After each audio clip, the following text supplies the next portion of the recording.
우리 옆에 있는 가족들과 함께 인사하겠습니다. 사랑합니다. 축복합니다. 사랑합니다. 축복합니다.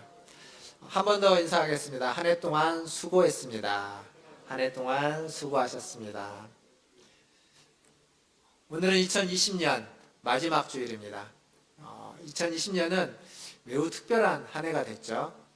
코로나 때문에 아주 특별한 한 해를 만들었습니다. 한 번도 생각해 본 적이 없는 상황에 직면하고 경험했습니다. 그런데 가만히 생각해 보면 한 번도 생각해 보지 않은 건 아닙니다. 왜냐하면 우리가 봐왔던 수많은 영화와 드라마에서 이런 류의 재난 상황을 주제로 했던 영화들이 있고 드라마도 있습니다. 그래서 거기에서 이렇게 재난이 올 때, 바이러스가 공격을 했을 때 어떻게 하면 이것을 이겨내고 극복할지를 우리는 보면서 굉장히 집중하고 또 감동도 받고 많은 희열도 느끼고 기쁨도 느꼈던 경험들이 있습니다. 물론 그것뿐만 아닙니다. 매년 독감 백신을 주사를 맞으면서 독감 바이러스로 말미암아서 우리가 겨울마다 주사를 맞고 조심했던 것들도 있습니다. 사실 독감 때문에 우리나라에서 매년 수백 명의 사상자가 생긴다는 것, 사망자가 생긴다는 것이 사실 주어진 현실이기도 합니다. 그럼에도 불구하고 코로나 이후는 이 모든 것보다 더 강력하게 우리에게 다가온 것이 사실입니다. 우리나라만이 아니라 전 세계, 특히 선진국과 강대국이라고 하는 곳에 더 강력하게 영향을 미쳤고 그들이 다 휘청거리고 있습니다. 이런 2020년 한 해를 마무리하면서 저는 우리 성도님들과 함께 한 단어를 함께 생각해 보면 좋겠습니다. 그 단어는 함께라는 단어입니다. 함께. 영어로는 together 혹은 with라고 이야기할 수 있는 이 함께라는 단어. 영어로 together는 어느 공간에 어느 장소에 함께 모이는 겁니다. 그 자리에 함께 하는 것이죠. 하지만 with는 함께 어딘가를 가는 겁니다. 동행한다라고 하는 의미가 더 강합니다. 우리는 오늘 올 한 해 동안 한 자리에 모여서 예배하는 것이 얼마나 소중한지, 함께 예배하는 것이 얼마나 가치 있는 것인지를 뼈저리게 경험했습니다. 그래서 더욱 함께 모이고 싶은 마음을 갖게 됐습니다. 하지만 상황은 그렇게 녹록지 않아서 여전히 안개 속에 있죠. 동시에 우리는 이렇게 안개 낀 상황에서 함께 이 상황을 겪어내고 있고 견뎌내고 있고 지나가고 있습니다. 이 함께라는 단어는 모이는 데에도 의미가 있지만 지금 이런 어려운 시기를 같이 지나고 있다는 데에서도 의미가 있습니다. 모두가 예외가 아닙니다. 어느 한 사람도 예외가 아니라 모두가 다 함께 마스크를 쓰면서 또 거리두기를 하면서 손을 씻으면서 이전보다 만남을 적게 가지면서 이 시간들을 보내고 있습니다. 때로는 불안하고 때로는 두렵고 때로는 걱정되고 염려되고 어쩔 때는 화가 나기도 하고 힘들기도 하지만 그 모든 것을 혼자가 아니기 때문에 그것을 함께 하는 사람이 있기 때문에 견뎌내고 이겨낼 수 있습니다. 만약 아무도 그렇지 않고 나 혼자만 그걸 견뎌내야만 한다면 아마 그거 쉽지 않을 겁니다. 사람이 극단적인 선택을 하는 경우를 보면 그 극단적인 선택을 할 수밖에 없는 그 상황 가운데 그 주변에 아무도 없었다는 거죠. 함께 해줄 수 있는 사람이. 함께 자기의 이야기를 들어주고 마음을 나눠주고 혹은 이야기도 마음도 안 나눠주지만 그냥 손잡고 그냥 뭔지 모르게 버텨줄 사람이 아무도 없었을 때 사람은 극단적인 선택을 하곤 합니다. 가족도 친구도 동료도 심지어는 이웃도 없었을 때 그렇게 하게 되는 거죠. 오늘 이 함께한다는 이 단어, 예수님은 이 땅에 오셨습니다. 우리와 함께하기 위해서. 그게 지난 성탄절의 메시지였고 성육신의 영광이다 라고 말씀드렸죠. 그런데 예수님은 원래 우리와 함께할 수 없는 분이십니다. 그분은 하나님의 본체, 하나님과 동등한 분이시고 그분은 지극히 거룩한 분이시고 또 그분은 하나님의 아들, 삼위 하나님의 이위에 해당하는 분이기 때문에 우리와 함께 할 수 없습니다. 죄인인 우리와 함께 할 수 없는 거룩한 분이십니다. 그런데 그분이 하늘보좌를 버리고 오셨다는 거죠. 하늘보좌를 버리고 왔다는 게 좀 우리가 쓰는 표현이 아니니까 우리식의 표현으로 바꾸면 그것은 뭐냐면 자기의 자존심을 버리고 온 겁니다. 자기의 자존심을 버리고 자기와 함께 할 수 없는 사람, 내가 그렇게 싫어하고 미워하는 죄를 짓는 사람과 함께 하는 거죠. 그러기 위해서 이 땅에 오신 겁니다. 영이신 그분이 자기의 자존심을 버리고 육을 입고 이 땅에 오셨습니다. 예수님의 이름에도 이 함께한다라는 의미가 담겨져 있습니다. 예수라는 그 이름, 오늘 우리가 읽었던 본문 21절에 보면 이는 자기 백성을 죄에서 구원한다라는 뜻이죠. 그런데 그 예수님의 이름에는 예수라는 이름과 또 하나의 이름이 있습니다. 그것이 뭐냐면 임마누엘입니다. 임마누엘.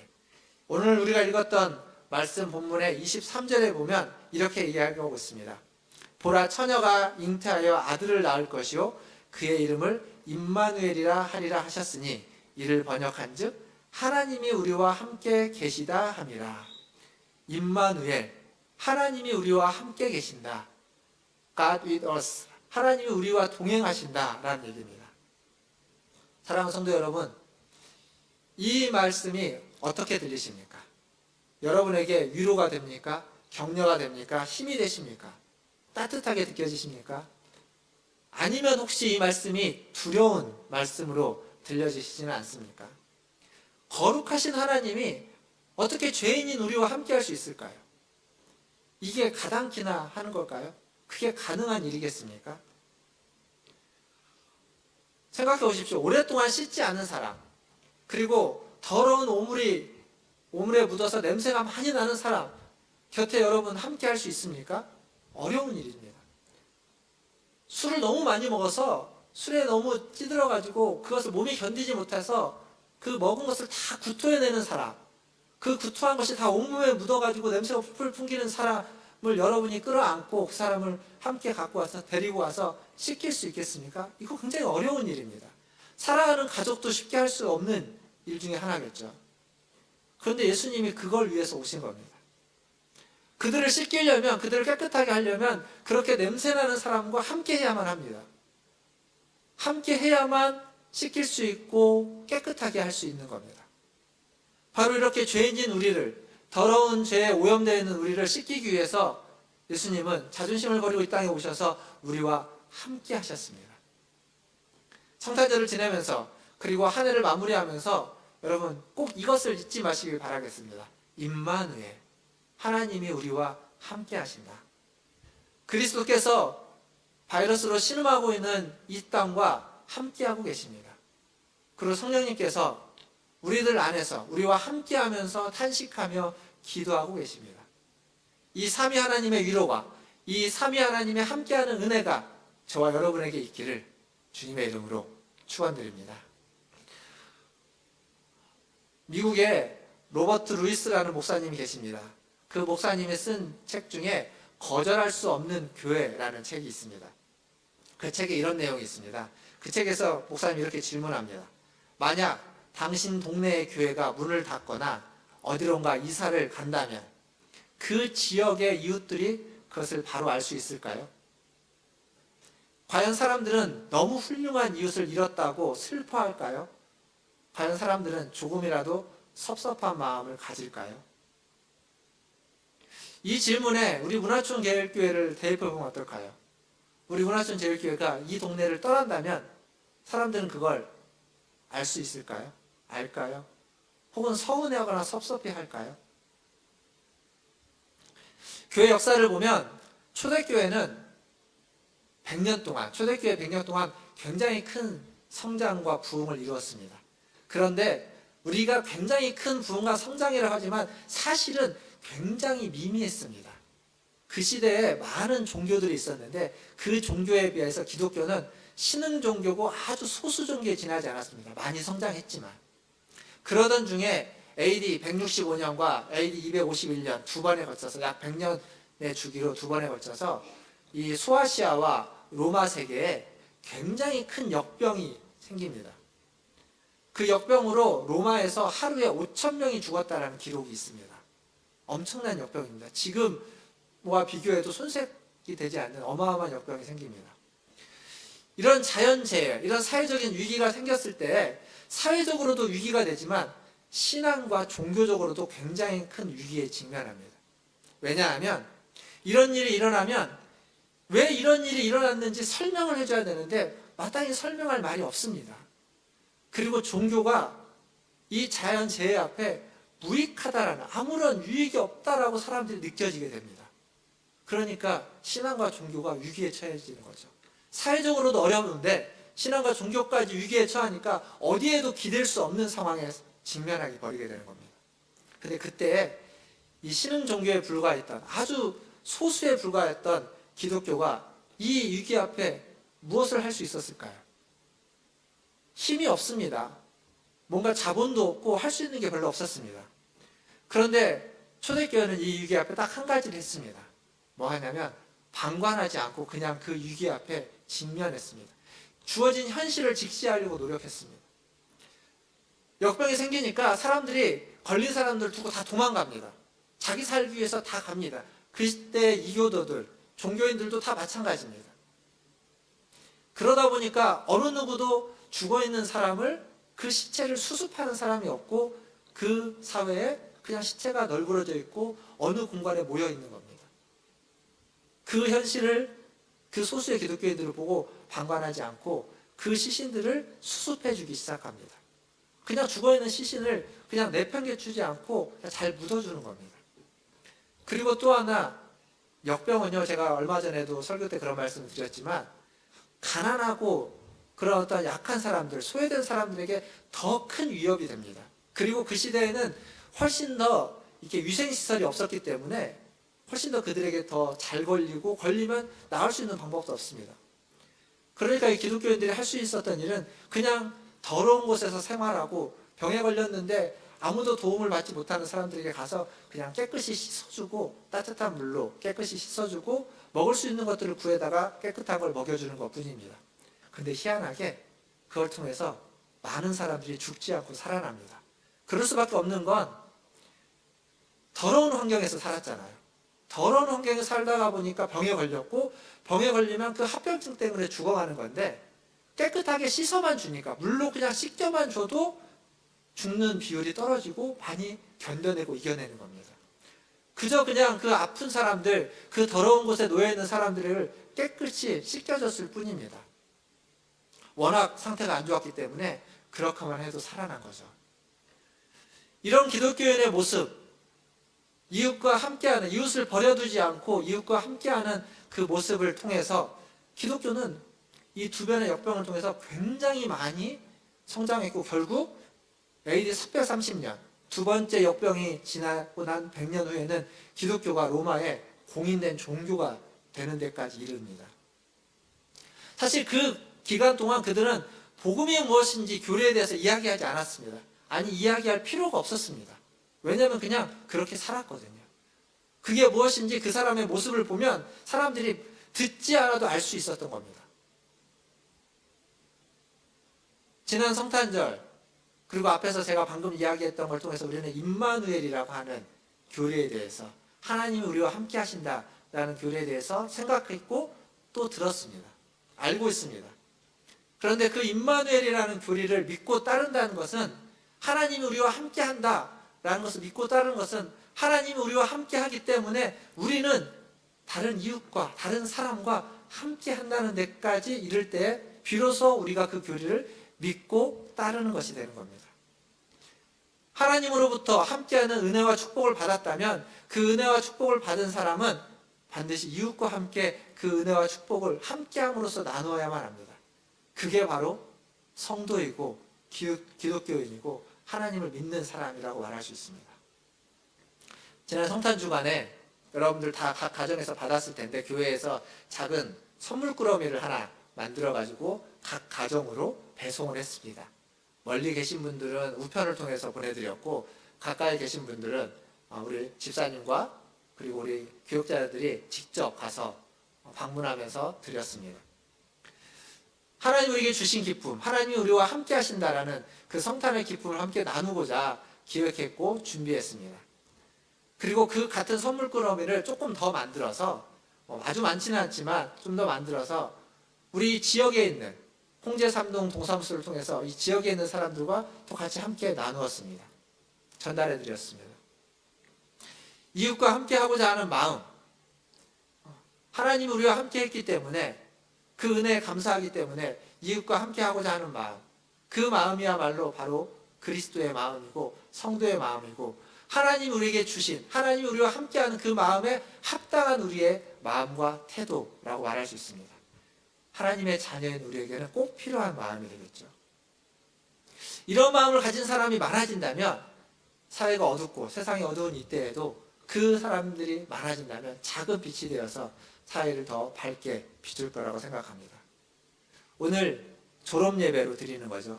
이 졸업예배 시간에 유초등부를 졸업하고 중고등부를 졸업하는 학생들이 있습니다.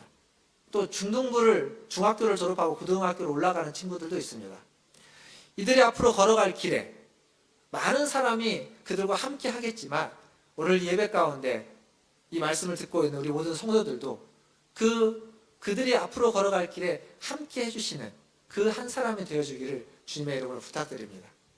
그들이 가는 길도, 아니 우리가 가는 길도 꽃길만 있지는 않습니다. 돌길도 있고 가시밭길도 있고 모래길도 있습니다. 심지어는 지뢰밭길이 있을 수도 있습니다. 길을 가다가 지뢰가 터질 수도 있습니다. 길을 가다가 가시를 밟을 수도 있습니다. 아프고 상처받고 쓰러지고 넘어지죠. 그때 누군가 손을 내밀어줘야 되는데 그 누군가가 여러분이 되어주면 좋겠습니다.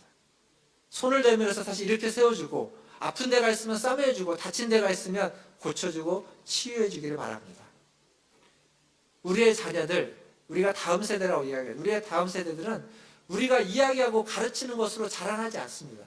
그것보다는 우리가 내미는 손, 우리의 따뜻한 마음, 우리의 사랑, 그리고 실패와 실수를 용납해주는 너그러움, 그걸 먹고 자라나는 것이라고 생각합니다.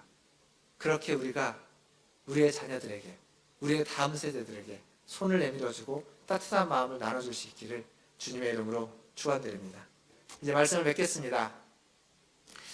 2000년 전에 오신 예수님이 지금 이 시대에 오신다면 어떤 모습으로 오실까요? 지금 이렇게 온라인으로 교회에서 예배드리지 못하고 혹은 교회에서 예배드려도 어떤 교회들은 이렇게 예약을 받아서 또 많은 인원이 들어오지 못하니까 예약을 받거나 혹은 선착순으로 예배에 올 때 예수님은 과연 예배 자리에 참여할 수 있을까요? 못하겠죠. 어려울 겁니다. 마태복음 25장 37절부터 40절에 보면 이런 말씀이 있습니다. 양과 염소의 비유에 대해서 기록된 말씀인데 제가 읽어보겠습니다. 37절. 이에 의인들이 대답하여 이르되 주여 우리가 어느 때에 주께서 줄이신 것을 보고 음식을 대접하였으며 목마르신 것을 보고 마시게 하였나이까? 어느 때에 나그네 되신 것을 보고 영접하였으며 헐벗으신 것을 보고 옷 입혔나이까? 어느 때에 병드신 것이나 옥에 갇히신 것을 보고 가서 배웠나이까 하리니 임금이 대답하여 이르시되 내가 진실로 너에게 이르노니 너희가 여기 내 형제 중에 지극히 작은 자 하나에게 한 것이 곧 내게 한 것이라 하시고. 자, 여기 보면 예수님은 이렇게 작은 자 하나의 모습으로 오십니다. 그렇게 오셨고 지금도 그렇게 오실 겁니다. 작은 자라고 하는 것을 어디 멀리에 있는 작은 이웃이라고 생각하지 마십시오. 그 작은 자는 멀리 있는 우리 밖에 있는 이웃이기도 하겠지만 여러분 가정에 있는 한 사람일 수도 있습니다. 여러분의 가족 가운데 소외된 사람, 여러분 가족 가운데 식구들 가운데 작은 자가 있을 수도 있습니다.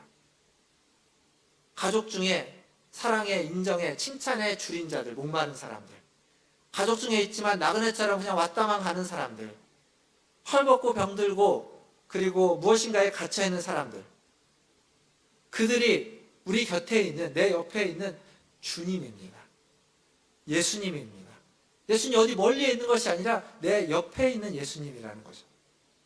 그래서 이웃과 함께하는 것, 그런 작은 자들과 함께하는 것이 바로 예수님과 함께하는 것이 되는 겁니다.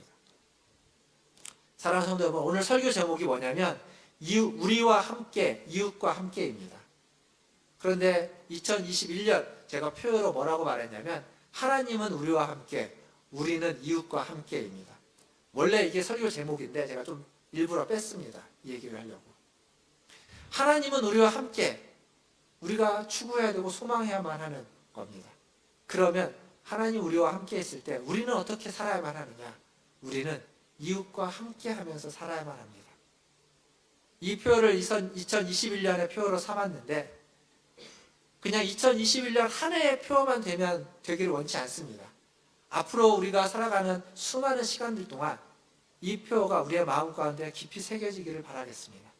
그래서 아마 제가 설교를 할 동안 지금도 이런 얘기를 많이 했지만 앞으로도 조금 더 이런 얘기를 하고 싶습니다. 하나님 우리와 함께 하실 것이고 우리는 이웃과 함께 해야만 한다고. 함께 한다는 것, 하나님이 우리와 함께 한다는 것 임마누엘입니다. 그리고 이제 우리는 우리의 작은 이웃들과 함께 해야만 합니다. 한 해를 마무리하면서 하나님과 함께하는 2020년 마무리가 되시기를 바라겠습니다. 그리고 우리의 이웃과 함께할 수 있는 2020년 마무리가 되면 좋겠습니다. 가족 안에 있는 작은 이웃들을 돌아보시고 또 가족 밖에 있는 작은 이웃들은 지금 비대면이기 때문에 거리두기를 해야 되기 때문에 가까이 만날 수는 없을 겁니다. 하지만 우리에게는 이 SNS를 비롯한 IT가 발달되어 있습니다. 전화로, 메시지로, 카톡으로 혹은 다른 선물들로 주고받으면서 그들과 함께하고 있다는 것을 알려줄 수 있습니다. 그것이 위로가 되고 힘이 되고 때로는 그것이 살아갈 이유가 되어서 죽지 않고 살아갈 수 있는 사람들이 있을 수도 있습니다. 여러분의 함께함이 위로가 되고 힘이 되고 살아갈 이유가 되는 그러한 은혜의 통로가 다 되시기를 주님의 이름으로 축원드립니다. 기도하겠습니다.